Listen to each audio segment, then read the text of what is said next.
ก็จะเลยเก่งอ่ะ4点13点123บิชูมันอุ4คนในหลังที่เสกันนะถ้ามี4คนที่คนในหลังบิชูมัน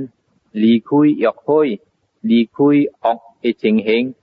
จิบเตอิดเสียนอุชอเสียงวิตากะ initial thought นะกะเอาเสียงวิชาระ sustain thought นะอินเวบิดนะก็ลีคุยหลังกะเซ็งที่หลายซ่องกะควายล็อกแล้วอีตัวที่เสียนไหลบินอีเฮียงสิวเสียนอีซ่องกะควายล็อก因为伊常常入选伊死去了出世的梵天 Brahma Heavens 梵天王还是梵天神呢会开始比丘们是一劫啦万甲巴这里欢呼做梵天王归后出世的地极还是做金寿还是做鬼但是这里世尊的地主做梵天王了死去的จิบปานนิพพานปรินิบานะ这里比丘们是他们分别他们无相这里有恶的圣人地主甲这里无恶的欢呼伊人死过后这边ว่า停者来归水啊พูดก้องจะเลยหลังนะสิอีสองหยิบเสียนนะเสียนหอนั้นสิควันในควายหลอกจิญญากวนติ้งไงล่ะ所以จะเลยหลังแทนจะเสียนนะอีสุกะสองไอหยิบเสียนนะอีหยิบเสียนแล้วอีสีขี้ชุดสีโจฟันเทียนอองล่ะแต่ปีฟันเทียนอองก็เป็นอุ่นหอควันในหลังจะเลยสินักใช้กว่าตัวเก่าไว้ล่ะอีหลังโบเทียหุดขวัดอีหลังแต่ปีอีหลังพุ่นเอเฮียว伊人本也要节俭呐ใจกว่าตัวเก่าแล้วอีหลัง因为บ่明白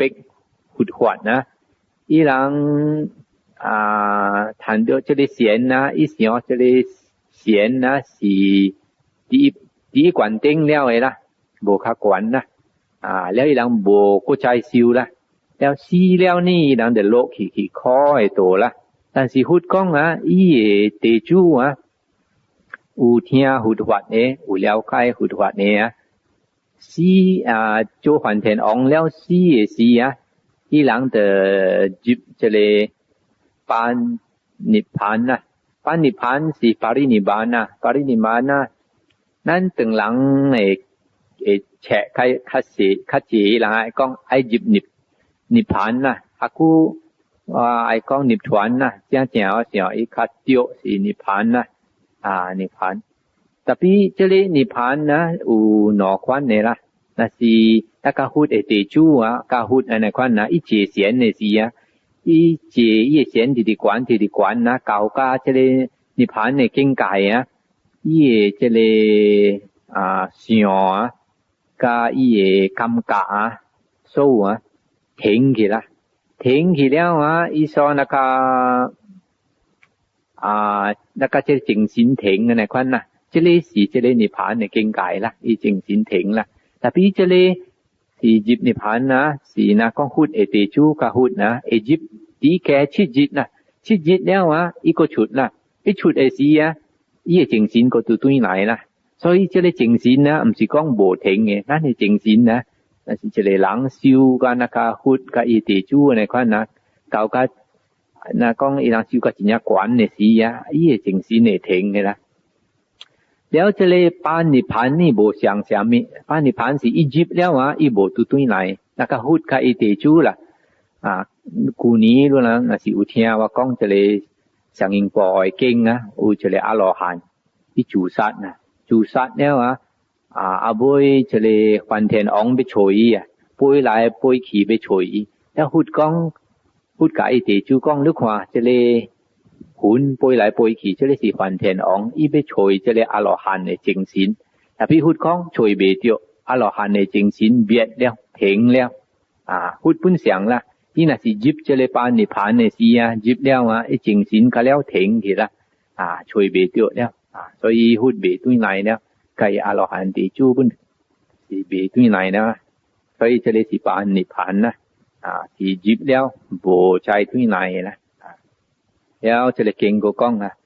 佛过讲啦个有比丘们一款的人伊何伊的想可较静啊了伊入第二善了大伫内面因为伊常常入第二善伊死去过后出世做鬼啊做出世做鬼的神啊鬼的神的岁数是两个劫都甲巴萨这个凡夫做鬼的神啊过后出世伫地狱还是做金兽还是做鬼但是这个世尊的地主做鬼的神了死去的入般涅槃啊巴利涅槃啊个有比丘们一款的人常常入第三善伊死去过后出世做可较贵的神伫第三善的天啦伊的岁数是4劫4甲巴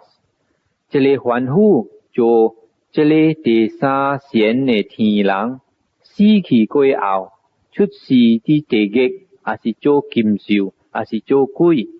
但是这个世尊的地主做这个第三善的天人